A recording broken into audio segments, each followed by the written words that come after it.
Hello and welcome to the Inside Risk and Compliance podcast. I'm your host, Adam Spencer, Director of AJ Fox Compliance, a specialist recruitment agency focusing on all things law firm risk and compliance.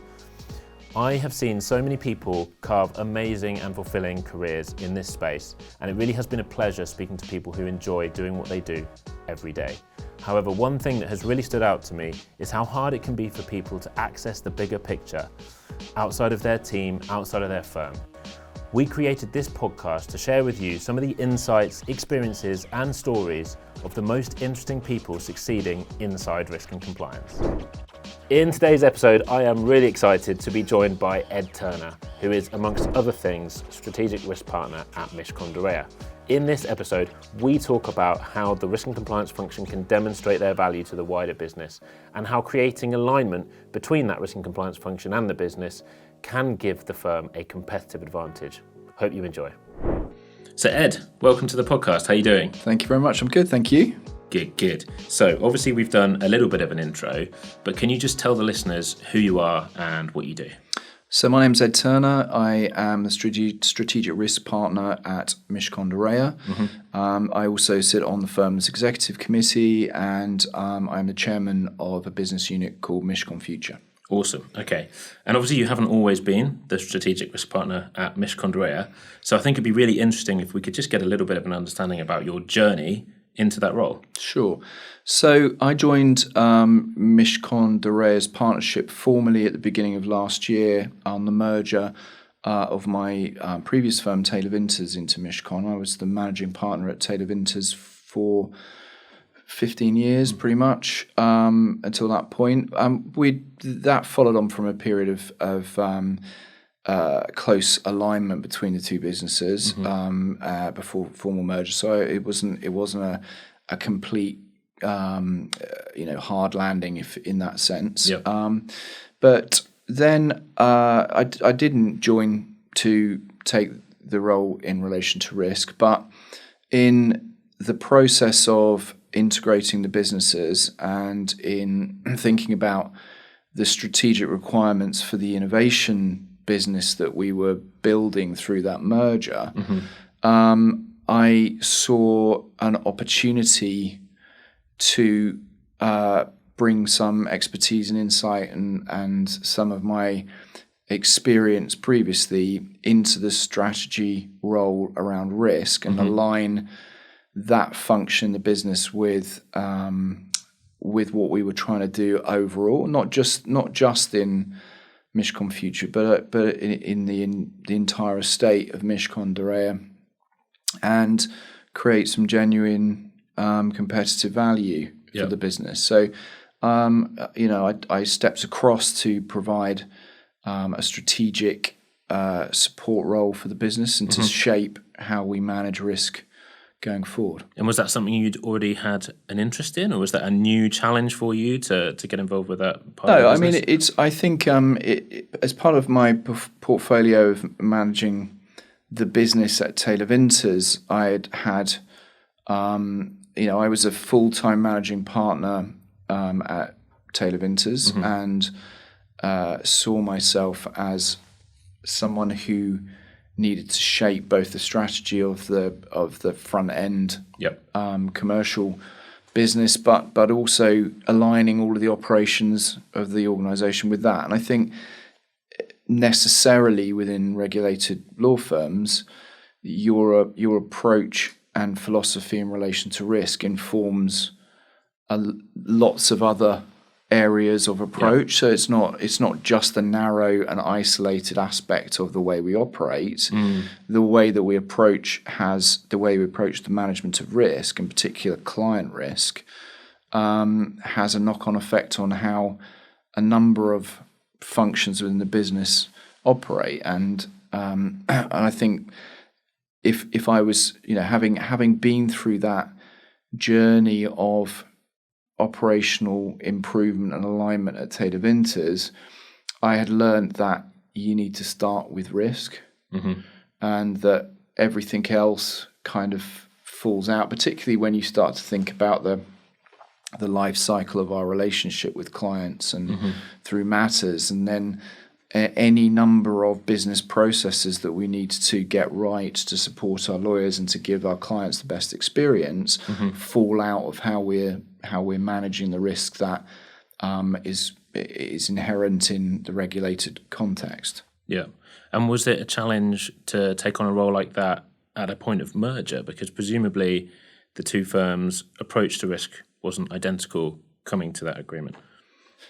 No, that's true. I mean, I didn't take it on day one. I took it on about 6 months in, when I'd had some time to understand Mishcon as a wider business. Taylor Winters was the acquired business in that context. I mean, it was a merger, but we were 10th the size of Mishcon, and the strategic driver for us was to create a particular business, the offer to the innovation market, and continue the work that we've been doing as Taylor Winters in building a business with a mission to shape a better world through innovation. But that you become a partner in a new firm, and you listen and you learn, and a lot of the culture and identity and qualities of Mishcon de Reya that had attracted us to the business, they start to be your primary concern, and therefore,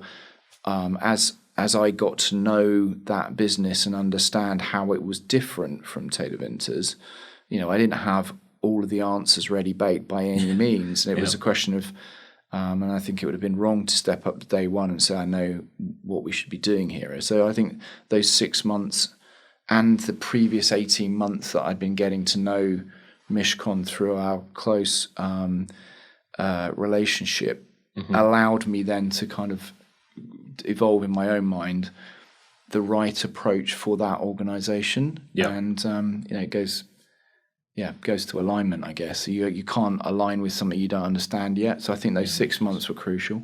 Okay, fantastic. And I know one of the things that we were talking about that you were keen to discuss as well was the fact that a great risk team can offer a competitive advantage to the firm, something that I think we don't hear a lot about from other firms sometimes. So really interested to know your thoughts on that, and your plans to help the risk and compliance team to do that, but also the challenges you face in getting on that journey. Yeah, sure. So I think the challenge of risk teams is that they become synonymous with the regulatory context, which isn't actually them. So I think, i.e., we operate in a regulated environment. That is a reality of what we do. It's why we get remunerated very well for what we do. It's why clients trust us in the way that we do. So it's that regulatory environment is in one sense absolutely crucial to law firms' existence, and on the other hand, it's often seen as a straitjacket and a problem for lawyers getting in the way of what they want to be doing. I think my philosophy with the risk team is that you're there to make it easy as possible to do the right thing. So I think there's two ways you can see the role of a risk team. One is to control and prevent lawyers doing the wrong thing, and using technology, systems, processes, internal monitoring and audit to be seen as a way of essentially becoming an arm of the regulator. And I think too often the approach taken by risk teams can force them into that position. But in reality, the risk team is there to enable and to assist and support. And if you can, first of all, get that positioning right and get the culture within the organisation to understand that we're here to help, that we're here to protect those lawyers, we've got your back. And that they also understand that some of the things that a risk team are there to do, or some of the things that the processes that they are principally responsible for, feel like hassle, and they feel when you're stressed and you're busy and you want to get on with something, they feel like a problem. It's about making sure that they understand that first of all, intellectually they know in a regulated context they need to get from A, a position of risk, to B, that risk is managed within the appetite of the organisation they're part of and that they buy into. And that in terms of the risk team and the things that are asked of them in the processes that team manages, the goal is to get the lawyer to understand that you're offering them the quickest route from A to B with the least resistance and the most, making that process as friction-free as possible. Yeah. And for me, that is also the best way to manage the risk, because in the event that you can show that you can get them from A to B in the most frictionless, quickest, easiest way possible, then you've upped the chances of them doing it every time in the consistent way, most consistent way possible, to the highest level. Whereas if you put obstacles in their way, that's a challenge. That's like, okay, well, I'll find a way around it, or I'll get on with it anyway because it's just frustrating me and I've lost sight of why they were, why are they, why am I doing this? And if you can make sure that they go, I know why I'm doing this and it gets me from here to there and I want to be here. And I think where the role of risk overlaps with culture is that you have to ensure in the organization that you have a culture that says that you have a set of people who want to get from A to B, B being risk managed in the regulatory context. I want to do the right thing. And then if you can get everyone thinking like that, which I think is reasonably easy, because I think most, that's about exceptions. Right. That's about when someone proves that that's not the way they think, deal with them. Don't put a load of systems in place to manage that behavior when 99% of people just don't need that.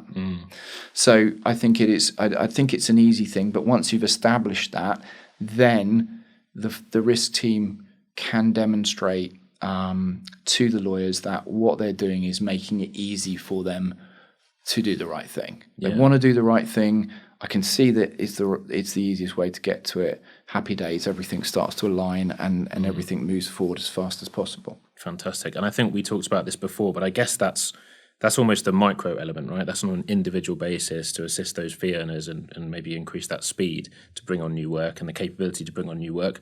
On the macro side of things, especially for a firm that might have a quite healthy risk appetite, I think we talked before about the fact there's actually work out there that there's an opportunity to take on. There's more work with a better function as well. Yeah. So I think, the first thing then, if alignment achieves competitive edge for your organization, it's about understanding what that is for your organization. And I think Mishcon is, I like to think of us as a blue chip challenger to the status quo. So we are prepared to put our head above the parapet, and that puts you under scrutiny.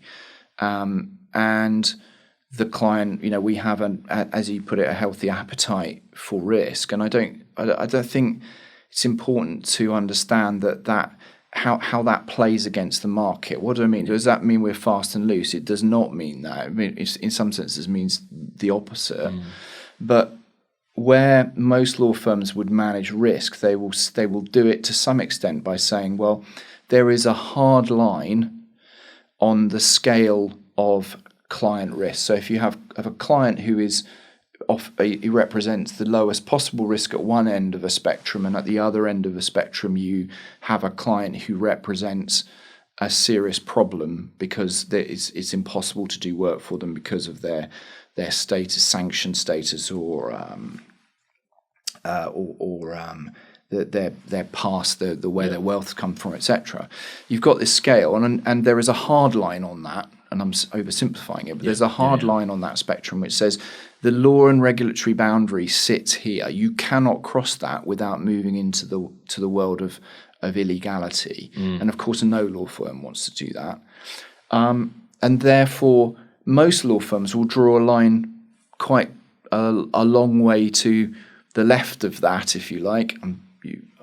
conscious I'm doing a podcast here, so you can't see my hand. But well, we've got video cameras, so get on YouTube. Well, but you've got a line. You draw some comfortable distance from that hard line, and you say that's where our risk appetite sits. And as a result, manage risk is easier, because if occasionally we cross our own dotted line, it doesn't matter, because we're so far off the hard line that there's no issue.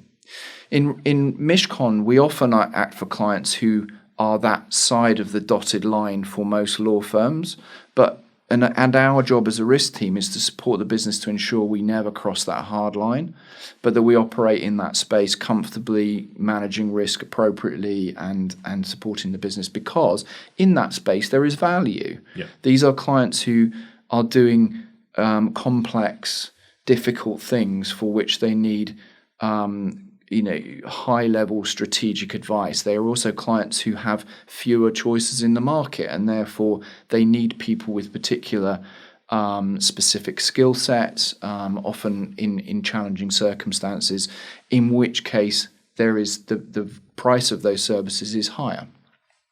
So there's a way for the team to give competitive edge, and for a firm like Mishcon to say, well, actually, when we're acting for those clients, when we are helping the team get into that space, provided then there is alignment and an understanding that those clients were difficult to manage and have require more investment from us to ensure that we're not crossing that line, the hard line that is, that then provided the business makes sure it does capture that value, and that we're not doing that for things that aren't valuable, then competitive edge is achieved, and then that translates into business advantage.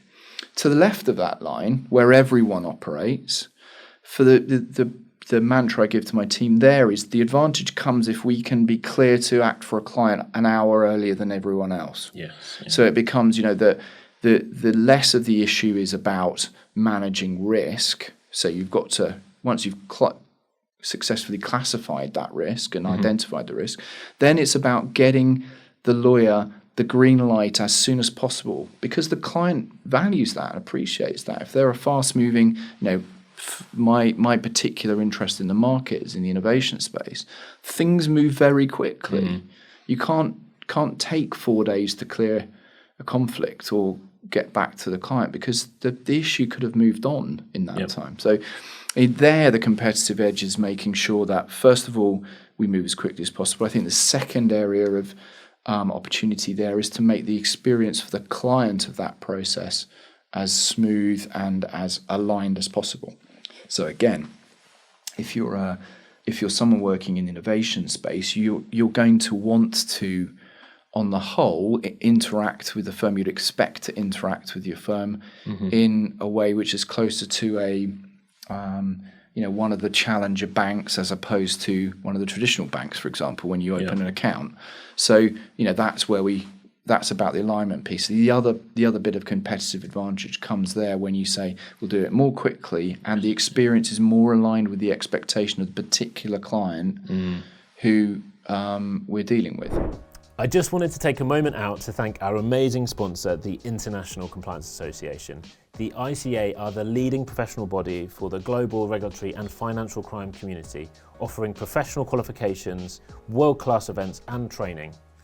Go check them out online, and if any of the certificates or courses take your fancy, then you can get 10% discount using our code AJFox10 at checkout. Well, that's really helpful and makes a lot of sense. In terms of the line, going back to that line, I appreciate, obviously it's a grey line, and this may be a challenge in and of itself, but how difficult or straightforward is it to demonstrate that to the rest of the business? So are you in a position where you can define the line to enough of an extent that you can show the business in a year, in 2 years, look how much additional work we've been able to take on that sits on the other side because of what? I know. Well, I think it's inherent that the way that I've approached that, and some of this is work in progress for us. It's early in the journey that I've had with the team, but I think the answer to that is that you use the classifications. But by necessity, we need to classify risk within our client base to be able to align appropriate, due diligence and appropriate kind of management of risk assessment, etc. And in doing that, you also give yourself the opportunity to create data around that classification. So you can start to look at, well, how long does it take us to open a file for a client classified at beginning of that process as low risk and high, and then through to high risk, and then in the high risk, what are the what's the value of the clients in that space? What's the and honestly, I think this is about. It's some of it is your question is kind of like us singing for our supper and showing, demonstrating the risk, which I understand. But there's also inherent in that is an ability for us to be able to support the business and to be able to give guidance and say, by the way, we give you the advantage of being able to work with this number of risk clients classified as high. But we can see from the data that for example, the differential in achieved rate for those clients is not sufficiently different from the medium risk or low risk clients, for example. So let's look at our pricing, or let's look at the things that we're doing for those clients and make sure that actually how we are valuing what we do reflects the investment we make in those clients in supporting them in a place where many law firms would just go, you look like too much hard work. Yeah. So I think that data flow goes two ways. Of course, yes, there needs to be some really good metrics to show progress, to show a value, but there is also a role for us to be able to feed back and kind of ask those questions of the business in a positive and supportive way. Yeah, I think the data is a really interesting point because we don't hear firms talking a lot. I mean, obviously we don't know everything they're talking about. We don't hear them talking a lot about using that data back to talk to the business, but there must be huge amounts of data there. And we haven't spoken to people outside the legal sector properly yet, but it'd be interesting if we speak to people in bigger businesses, because I guess one of the things with law firm risk and compliance teams is they are of a size where that's quite a time-consuming thing, right? To look at that data. If you're a bank with 1,000 people doing this work, I guess it starts to pay off in a different way. But there must be a lot of value sat in that data. Yeah, definitely. And I think so there's two things. I think one, there's a lot of value sat in the data, and secondly, there is a lot of value in a strategic view. Because if you pigeonhole function, not just risk, but if you pigeonhole business operations functions too much, then the metrics that you measure their effectiveness on become too narrow. So you could say, right, well, the only metric we're going to measure our risk team on is how quickly they can open a file. Well, I can get that metric for the risk team down very quickly by pushing loads of work into the business and by saying we're not going to deal with a load of high risk clients. And in a stroke, I have eaten into the business model of Mishcon de Reya and undermined the business in its position in the market. When you stand back and you say, okay, we definitely want to get best value and we want to be able to open files for low and medium risk clients as quickly as possible, and we want to be able to operate with high risk clients safely and effectively and in a good value way. And then you start to look at the balance and you say, okay, actually, don't concentrate on how much my risk team costs. Concentrate on how little it costs within the business, for example. I've just produced the budget for Mishcon for next year, and the business case for a number of the innovations and improvements that we're proposing sit within the business, i.e. we can reduce the amount of time that lawyers spend on the opening of a file, and that adds up generally much quicker than a couple of less analysts in the risk team. Yeah. So it's about looking at that, standing back and saying, and in the same sense, if I can win through the efforts of the risk team, we can win an additional £10 million of business in a year. There's a heck of a lot of cost to be taken out of a risk team to create that same value in the business, and so it's about making sure that the presentation of that is in the context, back to that, what's the context, what we're trying to achieve as an organization. If we're a pilot high, stack it up business trying to get through the volume as quickly as possible and not charging very much for it, then the metric becomes narrower, but that isn't who we are. And therefore it's about aligning not only your culture, not only your strategy and philosophy, but it's also about aligning the metrics to make sure that you're measuring the right things and looking at value in the round, not just how much does it cost in risk team terms to open a file, how much does it cost in the business, how quickly are we doing it, and what's the profile of risk that we are supporting, and what's our what's the client feedback in relation to the experience they have with us. Yeah, it's a common theme that I think comes up when we speak to people working with risk compliance in all different parts of their businesses, or interacting with it in different ways, is just demonstrating that value, and it is there to be demonstrated, but in different ways. Another thing I wanted to ask you about was leadership, because I know we were talking earlier about your role. You've got SMEs, I guess, beneath you, and a lot of what you were talking about was how to empower them. You had some sort of opinions on how to lead a risk and compliance function, so I'd be super interested to hear a bit about that. Yeah, I will. I mean, I have a particular view because I've ended up leading a risk function without having come through the traditional kind of career route through risk. And maybe that gives me a slightly different perspective on it. But I have fantastic professionals in my team who know far more about the specifics of their area of expertise than I do. And therefore, for me to lead that business in any other way than empowering them would to me be a complete waste of resources, and I would be getting the business would be getting a substandard result. So for me, in that context, leadership is about ensuring that I am consistently interpreting the mission of the organization for my team and saying, look, your effort here in this process delivers us the mission of the organization in this way. And so when I'm talking to the team, my leadership comes through in being able to connect what they do positively with the outcomes that we look at as an organization. I think the second thing I can do is empower the talent within the team, and I do that by making sure they know I've got their back. So I describe myself as the person, as the fan that the shit hits, and that for me is I need my team to feel safe to be at their best, and my role is to, of course, I have to make judgment calls. I have to understand what they're talking about. I have to understand the issues at a premium level. But the most important question I can ask them is, what do you think we should do? And then listen to that answer, listen to what the alternatives are. And then, unless I am entirely uncomfortable with what they're proposing, is then to support them, to counsel them, to test, to question in a constructive and challenging way sometimes, but in a safe way that they feel, yeah, he's got my back. And ultimately, when the decision is made, they know that I will stand by that, good or bad. Yeah, well, that sounds fantastic. That sounds like the sort of team I would like to be in myself. Well, look, thanks, Ed. That's been really interesting, really insightful, hopefully inspiring for some people out there as well.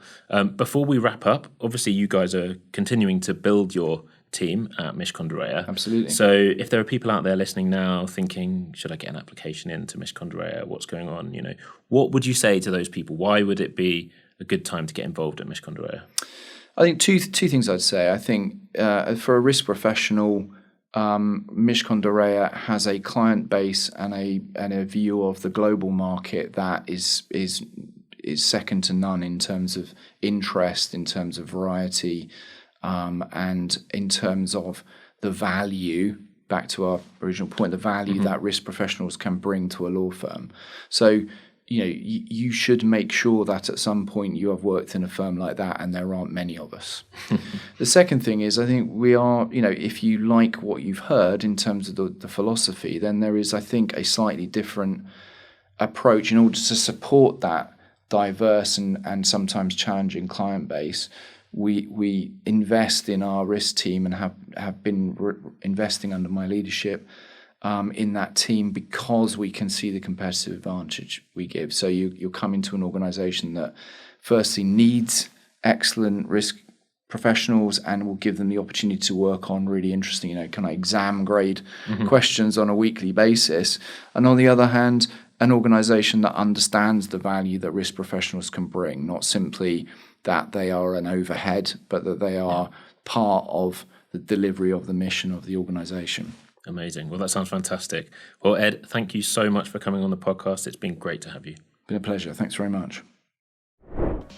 We really hope you enjoyed listening to today's podcast as much as we enjoyed recording it. If you did, please do us a huge favour and share it with a friend or a colleague.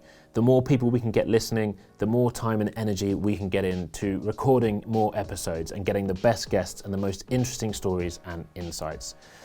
I want to say a huge thank you to the ICA for their support, to Ty and Karem here in the studio, and a massive thanks to Kat for making sure everything runs so smoothly behind the scenes. Don't forget to subscribe to the podcast, follow us on LinkedIn to make sure you never miss an episode. Thanks for listening.